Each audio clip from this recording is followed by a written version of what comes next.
Hi guys, this is Alea Jen and welcome back to my YouTube channel. So for today's video, update ako sa bahay namin. So nag-inquire ako kasi yun nga, mangungutang ako para pang pagawa ng bahay and yung budget ko is 150,000 and then labas na yan dun yung mga materialis na iba. Yung kulang na lang is semento and then hollow blocks and then parlins yung sa bubong, ayun na lang yung kulang. Lahat buo na. So, nagtanong ako ngayon sa contractor, magkano? Sabi ko, yung ano na lang siya, yung gagawin siyang puro hollow blocks muna, hindi siya i-finishing kasi mahal. So, ginawa niya ng plano, pinuntahan niya yung bahay, and ang singil guys, hindi yun finish, ano lang siya, yung structural, yung ano lang talaga, yung binuo lang yung bahay, yung nilagyan lang ng bubong, 150,000. Labor lang yun. Oh my God. Sabi ko, wala akong pera. Sabi ko, grabe, ang mahal ng singil niya. Pero yung dati kong kausap, yung contractor is, ang usapan namin nun, sahuran, ano lang, arawan. Yun yung gumawa ng bahay. Sorry ha, nagkakamot na naman ako. Yun yung gumawa ng bahay namin ngayon. Yung bahay namin na tinitirahan na hardiplex. So, siya yung in-inquirean ko nung nakaraan. Kaso nga lang, nung tinawagan ko siya ngayon para ipagawa na yung bahay, kasi it takes 3 hours bago makapunta sa amin. Malayo siya, nasa Kawayan siya na lugar and ako sa Sipalay. So, 3 hours siya yung babiyahiin niya. So, tinanong ko siya ngayon kung bakante siya kasi pupunta na siya dun sa amin and sabi niya, may trabaho siya and 1 month pa ata bago matapos. Ngayon, atat na akong ipagawa yung bahay. So, kinausap ko tong isang contractor. Ito yung parang, sabi niya, kapamilya siya namin, ganun. Kasi nakita niya yung damit ko nung pag-uwi ko sa probinsya. Ano siya, backhoe operator. Nakita niya yung apelyido na Guarin sa damit ko, sa jersey. And sabi niya yung lola niya daw is Guarin daw yung apelyido. So, namarente, yun yung tawag namin dun. Di parang pamilya na namin. Pero grabe yung singil, 150,000, ano lang yun.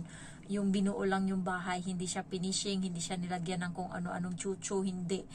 Binuo lang talaga na made by hollow blocks, hindi siya finishing, ganun.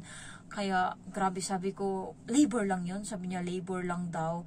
Ayan, so, grabe, sabi ko, hay, yung niloan ko ng 8 months, doon mapupunta kapag kapag labor lang, isan pa yung semento, yung hollow blocks, yung saan ako kukuha, yun yung sabi ko. Kaya sabi ko sa kanya, wag muna, siguro antayin ko na lang yung gumawa dati ng bahay namin na matapos yung ginagawa niya and siya yung papuntahin ko dun sa amin.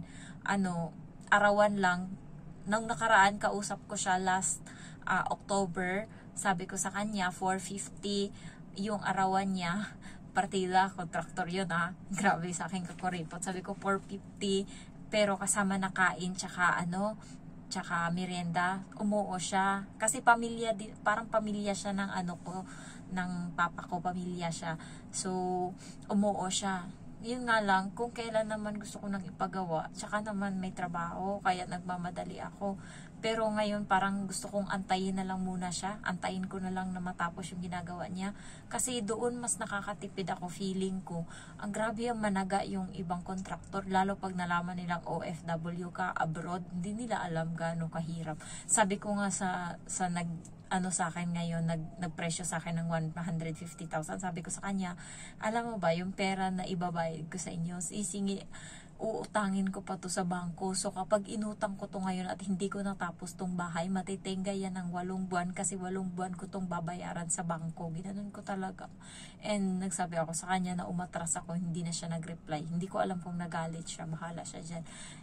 Tinanong ko siya kung magkano yung plano niya kasi nilagyan niya na ng plano yung bahay, yung dinrawing niya. Sabi niya wala daw bayad yun kasi siya lang daw gumawa. Sa akin lang, pwede naman ang bayaran kung gusto niya. Kasi gusto ko sanang bayaran, ayaw niya naman. Yun lang, hindi pala ganun kadali magpagawa ng bahay. Akala ko madali lang kasi yung bahay na pinagawa ko dati, ano yan eh, kada sahod ko, ano lang ako, padala ng padala, tapos minsan yung mama ko na, tsaka nung papa ko yung naggagawa nun, kasi hindi pa sila ganun katanda, ngayon matanda na talaga sila. So, minamadali ko na sana, binayaran ko na nga kanina yung maggigiba sana ng bahay, binayaran na ng 3,000 ng mama ko yung gigiba ng bahay. And yung maglilipat ng mga gamit, babayaran na din sana. Buti na lang tinawagan ko ngayon, pinahinto ko, bawal muna, wag muna, kasi hindi ko kaya yung 150,000. Kaya ko yung labor na 150,000 kasi yan yung pera ko ngayon. Pero, hindi, napakamahal niya. Kung may utak ka, hindi mo gugustuhin yun. Grabe ka mahal. So, aantayin ko na lang yung gagawa ng arawan ng bahay ko. At least yun, yung ibang magtatrabaho nun is kapamilya ko, kapatid ko, kapitbahay namin.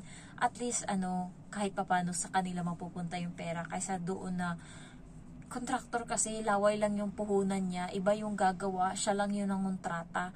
Kaya parang hindi rin. Kaya ititignan niyo yung yung ginawa niya. So, 2 kwarto sa taas, and yun yung gagamitin kong plano para sa bahay ko yung ginawa niya, kasi gusto ko yung ginawa niya.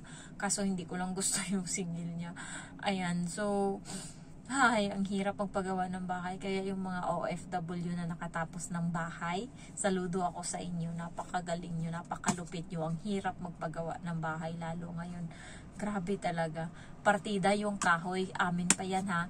Yung mga kahoy na ginawang 2x2, hindi namin binili yung mga 2x2. Galing mismo yan sa bundok namin.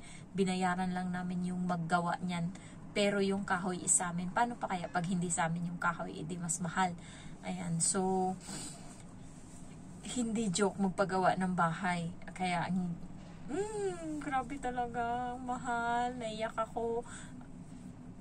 Pero hindi ko, gusto ko talagang bilhin yung iPhone. Kaya magsisipag na lang ako sa YouTube para may pangdagdag ako sa bahay.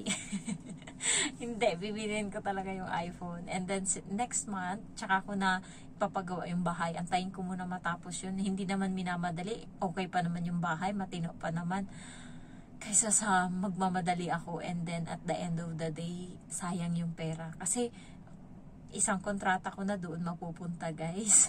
Ayan, so na-share ko lang sa inyo. Kaya kayo na magpagawa ng bahay, ipon muna, and talagang wala talagang awa sa pera. Kailangan talagang masinop. So, saludo talaga ako sa iba na nakakapagpagawa ng bahay. Ayan, so by faith ako din sunod. Tiwala lang ako. Hindi ako hanggat walang bahay. Yun kasi yung pinunta ko dito, yung bahay. So, ayun lang. And ano pa ba? Ibang mga OFW na nandito sa Hong Kong, and ayan, yun yung pangarap natin. And sana, aside from bahay, makapundar din tayo ng lupa. So, yun yung goal natin dito. Kaya tayo nag-abroad, aside na makakatulong tayo sa pamilya. Pero alam nyo ba guys, birthday ng mama ko ngayon, March 13. And yun nga, dinakdakan ko siya nung nakaraan na ganyan, naghayahay kayo dyan, kami dito, ganyan. So, birthday niya, hindi na siya naghanda. Kahit cake, wala kaming binili. Wala talaga kaming handa ngayon. Pero pinadalhan ko siya ng 16,000, 10,000 dun sa kapatid ko, 15,000 sa akin. Tapos, pinabigay ko sa kapatid ko yung 1,000 pang ulam nila, yung 500 silang dalawang magkapatid. So, ngayon, tumawag ako alas 9 na mahigit, and nagbibideo okay. So, may mga kaibigan yung mama ko, nagpipiling ata. Pero, sabi niya, yung pera daw, 39,000 yung winidraw niya lahat kanina, kasi pinawithdraw ko sa kanya lahat. Kasi nga, sabi ko, lalagyan ko yan ng laman sa Saturday, baka mag-limit ka. Yun yung sabi ko. And then, winidraw niya kanina. So, 39,000, 31 daw yung natira. So, ngayong gabi, kasi may video okay nga ako doon, alas 9 na, nagbibideo okay pa sila.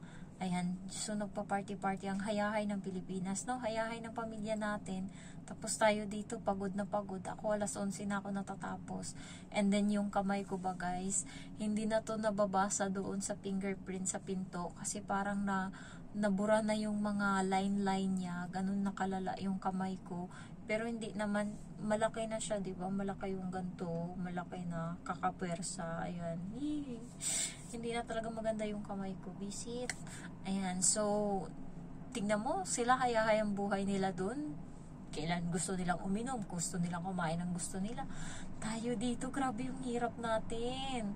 Kaya nga sabi nung isang nag-vlog na umiiyak siya, wag daw ibigay lahat sa pamilya, wag daw ubusin lahat sa pamilya. Kasi kahit ano, mangyayari sa huli, kawawa ka talaga, walang naipon sa'yo, puro bigay sa kanila. Okay naman yung sinabi niya, kaso kailangan ko munang tapusin tong bahay, kaya kahit sabihin niyang lahat nasa pamilya, kailangan ko lang, tapusin ko lang tong bahay. Ito lang talaga yung request ko. Matapos tong bahay, wala na akong problema sa buhay ko.